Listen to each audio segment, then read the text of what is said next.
Hello everyone, कैसे हो आप सभी। बेटा इससे पहले वाली वीडियो में हमने इलेक्ट्रिक पोटेंशियल और पोटेंशियल डिफरेंस के बारे में डिस्कस किया था। तो आज हम किसके बारे में डिस्कस करेंगे? ओम्स लॉ के बारे में डिस्कस करेंगे। तो according to this law, Ohm's law क्या कहता है? V directly proportional to I। एक इलेक्ट्रिक सर्किट है, उसमें एक मेटालिक वायर है, तो उस वायर के एंड्स के अक्रॉस जो पोटेंशियल डिफरेंस प्रोड्यूस हो रहा है वो डायरेक्टली प्रोपोर्शनल है किसके? करंट के। तो ओम्स लॉ क्या कहता है कि अगर V इंक्रीज हो रहा है तो I भी इंक्रीज हो रहा है, V डिक्रीज हो रहा है तो I भी क्या हो रहा है? डिक्रीज हो रहा है। तो हम इसे किसकी हेल्प से समझेंगे? एक एग्जांपल की हेल्प से समझेंगे। तो हमने क्या कंसीडर कर लिया? एक बीकर। अब हम उसमें क्या करेंगे? एक एक करके 3 होल्स करेंगे। तो हमने क्या किया? एक एक करके 3 होल्स कर लिए। अब हमें क्या ऑब्जर्व करना है कि वाटर का फ्लो किसमें ज्यादा है और किसमें कम है। तो हमने क्या देखा? ए पॉइंट पर वाटर का फ्लो क्या है? सबसे कम है, और सी पॉइंट पर वाटर का फ्लो क्या है? सबसे ज्यादा है। तो ये किसके कारण हुआ? प्रेशर के कारण।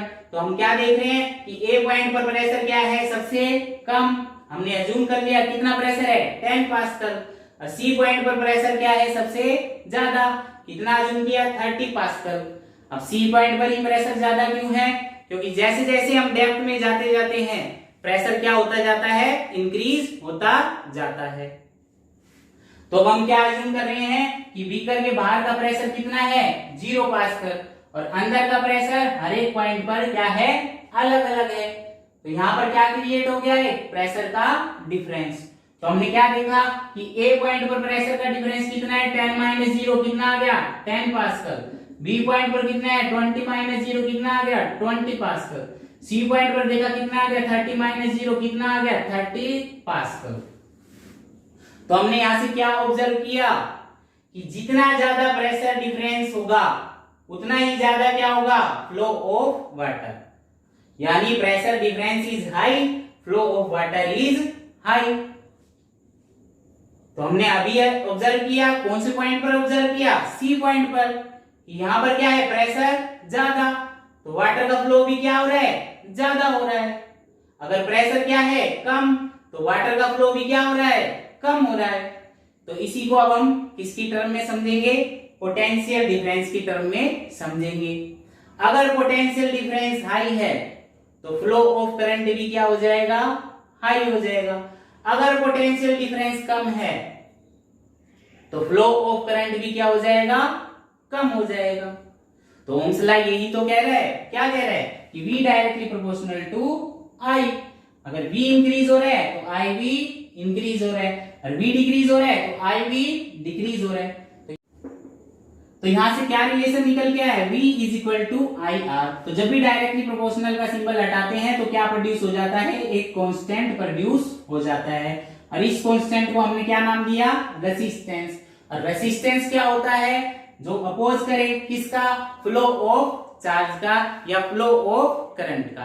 तो रेसिस्टेंस क्या है? एक प्रॉपर्टी है जो किसका अपोज करती है? फ्लो ऑफ चार्जेस का या फिर फ्लो ऑफ करंट का अपोज करती है।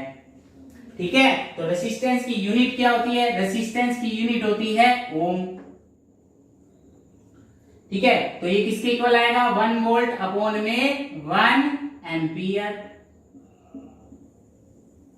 तो 1 ohm is equal to 1 volt upon में 1 एम्पियर। तो यहां से क्या रिलेशन निकल के आया? R is equal to V upon I। यानी R किसके इक्वल है? V अपॉन I के। और हमने क्या ऑब्जर्व किया कि R और I एक दूसरे के क्या है? Inversely proportional. अगर R इंक्रीज हो रहा है तो I डिक्रीज हो रहा है, और R डिक्रीज हो रहा है तो I इंक्रीज हो रहा है। If the resistance is double, then the current gets half। अगर रेसिस्टेंस डबल हो जाएगा तो करंट क्या हो जाएगा? हाफ। क्यों? क्योंकि एक दूसरे के क्या है? इनवर्सली प्रोपोर्शनल है। अगर रेसिस्टेंस हाफ है तो करंट क्या हो गया? डबल हो गया। अब यहां से रेसिस्टेंस की यूनिट की बात करें तो रेसिस्टेंस की यूनिट क्या होती है? ओम। V की यूनिट क्या होती है? वोल्ट। I की यूनिट क्या होती है? एम्पियर। तो 1 ohm is equal to 1 volt upon में 1 एम्पियर। ये इसका क्या होता है? सिंबल। इसे ओमेगा भी बोलते हैं। क्या बोलते हैं? ओमेगा भी बोलते हैं। अब बात कर लेते हैं इसके ग्राफ की। तो ये कौन सा ग्राफ है? VI graph. इस ग्राफ को हम क्या बोलेंगे? VI graph. क्यों? क्योंकि ये किसके बीच में रिलेशन दे रहा है?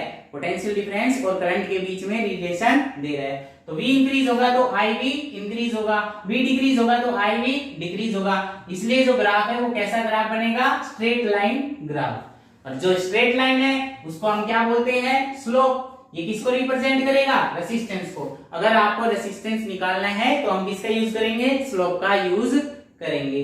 अब बात कर लेते हैं इसकी लिमिटेशन की। तो सबसे पहले लिमिटेशन क्या है, Ohm's law is not an universal law, ये यूनिवर्सल लॉ नहीं है। तो दूसरी लिमिटेशन क्या है कि जो फिजिकल स्टेट्स हैं और जो टेम्परेचर है उसे हमें क्या रखना पड़ता है, कांस्टेंट रखना पड़ता है।